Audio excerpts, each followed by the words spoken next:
friends, welcome to Emma's Kitchen. Video தொடர்ந்து skip பண்ணாம பாருங்க. சேனலை ஃபர்ஸ்ட் டைம் பார்க்குறதா இருந்தா Subscribe பண்ணிட்டு கூடவே பக்கத்துல உள்ள பெல் ஐகானை கிளிக் பண்ணிக்கோங்க. வாங்க இப்போ நம்ம வீடியோக்குள்ள போலாம். இன்னைக்கு நம்ம சேனல்ல என்ன வீடியோ பார்க்க போறோம் அப்படினா 90's கிட்ல இருந்து சின்ன குழந்தைகள்ல இருந்து எல்லாருக்குமே ரொம்ப பிடிச்ச புளிப்பு மிட்டாய் ரெடி பண்ண போறோம். இதுக்கு நம்ம ஒரு கைப்பிடி அளவு கிட்ட புளி எடுத்துர்க்கோம். அதை ஒரு பவுல்ல ஆட் பண்ணிட்டு கொஞ்சமா தண்ணி சேர்த்துர்க்கோம். இப்போ இது நல்லா ஊறட்டும். இத ஓரளவுக்கு நம்ம ஊற வெச்சுக்கலாம். அடுத்து நம்ம என்ன பண்ண போறோம்னு பார்க்கலாம் வாங்க. புளிப்பு மிட்டாய் செய்யிறதுக்கு நம்ம வெல்லம் எடுத்துர்க்கோம். நான் 2 வெல்லம் எடுத்துர்க்கேன். அத நல்லா தட்டிட்டு இது கூட ஆட் பண்ணிருக்கேன். அதுக்கு அப்புறம் கொஞ்சமா தண்ணி சேர்த்துட்டு நம்ம அடுப்புல இத வச்சு நல்லா கரைச்சுக்கலாம். கரைச்சதுக்கு அப்புறம் நம்ம வடிகட்டிக்கலாம். அப்பதான் இதுல கல்லு தூசி எதுவும் இருந்துச்சுனா நமக்கு அந்த வடிகட்டிலே நின்னுக்கும். அதனால நம்ம வெல்லத்தை எப்பவும் காய்ச்சிட்டு வடிகட்டிட்டு எடுத்துக்கலாம்.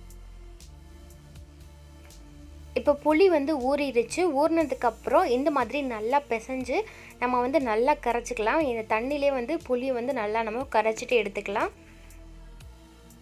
இந்த மாதிரி கரைச்சிட்டு நம்ம நல்லா வடிகட்டிட்டு நம்ம இதை எடுத்துக்கலாங்க. இப்போ பாருங்க வடிகட்டிட்டு நான் எடுத்து வச்சிருக்கேன். இப்போ இதை நம்ம தனியா எடுத்து வச்சுக்கலாம்.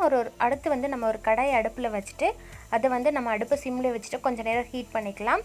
அதுக்கு அப்புறம் இது கூட ஒரு 2 ஸ்பூன் கிட்ட நெய் ஆட் பண்ணிக்கங்க. நெய் சேர்த்ததுக்கு அப்புறம் நம்ம புளியை கரைச்சி வடிகட்டி வச்சிருக்கோம்ல அதை நம்ம இது கூட ஆட் பண்ணிக்கலாம். புளியை ஆட் பண்ணதுக்கு அப்புறம் நல்லா கொதிக்க வச்சுக்கலாம். இந்த மாதிரி நல்லா கொதிக்கணும். நல்லா கொஞ்சம் நேரம் கொதிச்சதுக்கு அப்புறம் நம்ம இந்த டயத்துல ஒரு 1/4 ஸ்பூன் கிட்ட மிளகாய் தூள் ஆட் பண்ணிக்கலாம். இது கூட நான் கொஞ்சமா சால்ட் ஆட் பண்ணிருக்கேன். அந்த ஸ்வீட்காண்டி நான் கொஞ்சமா இது கூட சால்ட் ஆட் பண்ணிருக்கேன்.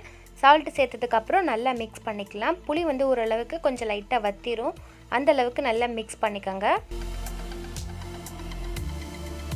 இது கூடவே கொஞ்சமா நம்ம சாட் மசாலா ஆட் பண்ணிக்கலாம். அவ்வளவுதான். இப்போ இது எல்லாத்தையும் சேர்த்துட்டு நல்லா mix பண்ணி விட்டுக்கலாம்.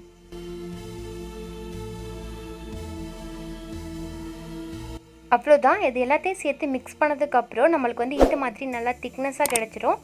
இந்த டயத்துல நம்ம ரெடி பண்ணி வச்சிருந்த அந்த வெல்ல பாக நம்ம இது கூட ஆட் பண்ணிக்கலாம். வெல்லத்தை கரைச்சு வச்சிருக்கோம்ல அதை தான் நான் இது கூட ஆட் பண்ணிருக்கேன். இப்போ சேர்த்ததுக்கு அப்புறம் இது எல்லாத்தையும் ஒண்ணா சேர்த்து mix பண்ணிக்கிட்டே இருங்க. நல்லா mix பண்ண நல்லா அது வத்திரும். அந்த அளவுக்கு நல்லா நீங்க mix பண்ணிக்கங்க. இது கூடவே 1/2 ஸ்பூன் கிட்ட நான் ஏலக்காய் பவுடர் ஆட் பண்ணிருக்கேன்.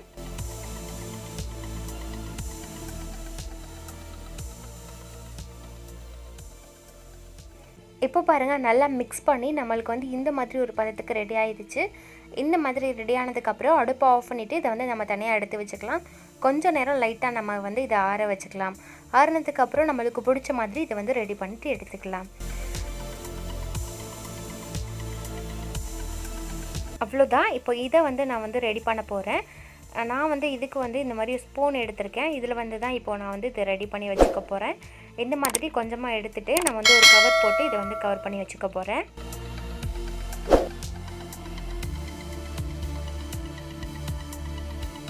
அவ்வளவுதான். அதுக்கு அப்புறம் நமக்கு பிடிச்ச மாதிரி நம்ம எடுத்து வச்சுக்கலாங்க. ரொம்பவே சூப்பரா டேஸ்டான புளிப்பு மிட்டாய் நம்ம ரெடி பண்ணிட்டோம்.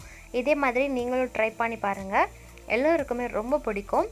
இத ஒரு 2 நாளைக்கு அப்புறம் நீங்க சாப்பிட்டு பாக்கும்போது இதோட டேஸ்ட் இன்னுமே சூப்பரா இருக்கும். இதே மாதிரி நீங்களும் ட்ரை பண்ணி பார்த்துட்டு எப்படி வந்திருக்குன்னு நீங்க எனக்கு கமெண்ட் பண்ணுங்க. நம்ம சேனலை ஃபர்ஸ்ட் டைம் பார்க்கறதா இருந்தா Subscribe பண்ணிருங்க.